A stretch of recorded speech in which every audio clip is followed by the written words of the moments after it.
Chapter 1, Part 6. A ward. Voldemort had taken enough time to set up a physical ward, and then hadn't tried to attack when Harry had been caught off guard.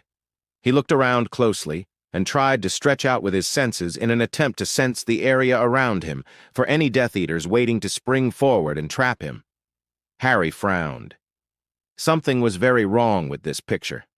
He flicked his wand slightly and cast a quick bludgeoning hex at the shield. The shield flickered into the visible spectrum as it absorbed the spell. Harry frowned as he saw Voldemort glance over toward him and then quite blatantly look away, turning his attention back to whatever he was doing, not bothering to order an attack or even banter with him. Well, that was never a good sign. Harry quickly used a finger to trace a rune in the air with his magic, sending it forward to hit the shield. It fizzled there, but it showed that the shield was a complete dome around Voldemort. Not that he really had expected anything less. As both Harry's and Voldemort's power grew, they had taken to using runes and ward schemes when they needed decent shielding, since even Protegos required attention. Harry had been the one to come up with a portable shield rune setup. It had taken him 3 months to perfect the concept. Voldemort had shamelessly copied him and managed to come up with the same one in a month. It was convenient because if either had 30 seconds time, they could set up the ward, and those wards could repel anything. And since they weren't shields or spells, they were able to stop even unforgivables, at least one before collapsing. Harry let out a visible sigh, and then lifted his empty left hand as he once more reached forward with his magic. He felt out the ward in front of him and began to take it apart. The rune he had cast continued to burn against the shield, keeping the dome in the visible spectrum. One of the 2 downsides of the ward schemes was that they could be taken apart with 1.5 minutes or so of work. The other is that they worked both ways.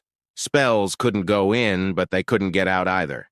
It wasn't anything extremely complicated. Voldemort hadn't had time to set something like that up.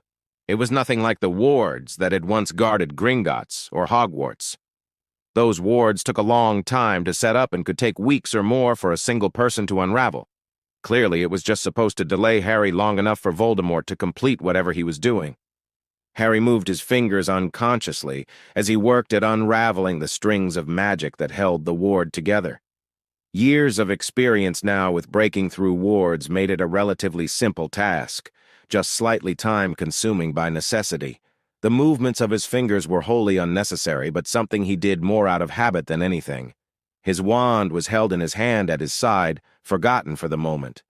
When unraveling wards, where there were no set countercurses or spells, Harry had always felt it more of a hindrance to focus his magic through the wand rather than attempt to feel it and manipulate it directly. The first time he had told Bill that, Bill had promptly forced him to stop using his wand and drilled him mercilessly at runic warding and curse-breaking. He frowned, diverting his concentration slightly to note that even as the ward began to fray, Voldemort seemed to finish his incantation and focus a large amount of energy directly from his wand into the object in front of him. The ward frayed, and with an audible crack, like the sound of breaking glass, the dome, which had remained visible, broke apart. It was as if it had been made of china that had just shattered. He strode forward, wand spinning in his hand. His walk and expression was cautious, though his voice was nothing but insolent. "What on earth are you up to this time, Tommy boy?"